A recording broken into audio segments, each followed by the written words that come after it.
On the outskirts of a sleepy town, nestled among the rolling hills, lay a small, quaint village known for its extravagant Easter celebrations. Every year, the townsfolk would gather to prepare for the arrival of the Easter Bunny, a legendary creature said to bring joy and gifts to children.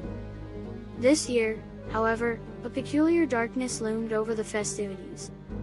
In the heart of this village lived a little boy named Oliver. With tousled hair and wide, curious eyes, he was like any other child, filled with excitement for the coming holiday. But unlike the others, Oliver had a secret. He was different, plagued by vivid nightmares that left him trembling in the night.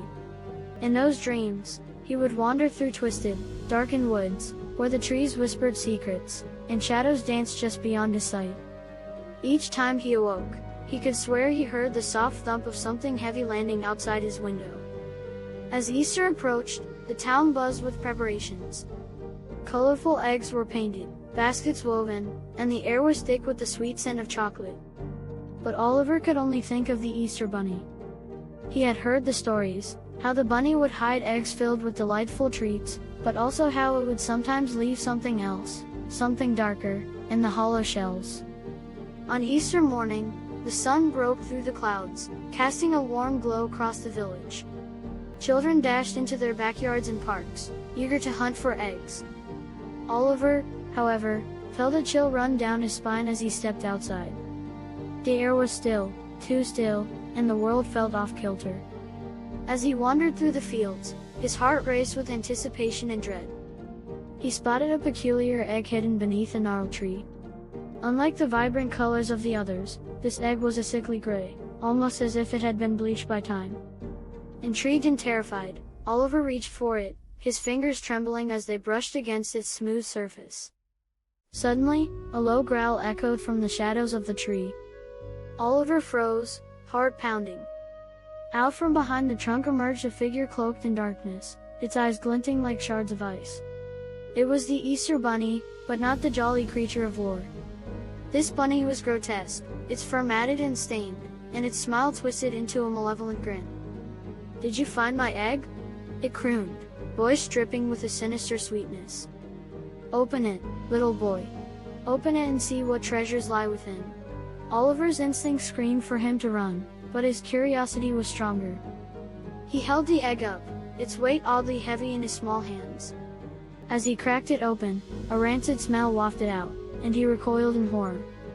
Inside, nestled among the shattered shell, were not treats or toys, but small, lifeless creatures, tiny birds, their eyes wide in eternal terror. The bunny's laughter echoed around him, a chilling sound that sent shivers down his spine. "They were too weak to survive," it said, leaning closer, its breath hot and fetid. "Just like the others." "Others?" Oliver stammered, backing away. "What do you mean?" The bunny's grin widened, revealing rows of sharp, yellow teeth. "Every year, I bring gifts to the good children. But for the naughty ones, I leave something special, a reminder of their sins. And you, little boy, have been very naughty." Oliver's mind raced back to the times he had lied, the moments he had been unkind. He felt an icy grip of fear tighten around his heart. "I'm sorry," he cried, tears streaming down his cheeks. "I'll be good. I promise." The bunny's laughter turned to a low growl, and it stepped closer, towering over him. "It's too late for promises. The hollow egg is a curse, and now you must join the others." With a sudden burst of courage, Oliver turned and ran, sprinting through the fields, the bunny's heavy footsteps thundering behind him. He could feel its breath on his neck, hot and rancid, as he dashed toward the village. The laughter echoed in his ears, mingling with the cries of the creatures trapped within that cursed egg. He burst into the town square, where children continued to hunt for eggs, blissfully unaware of the terror lurking just beyond the trees. Oliver cried out, but no one could hear him over the joyous laughter.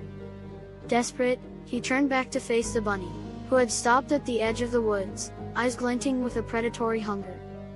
"Remember, little boy," it called, voice dripping with malice.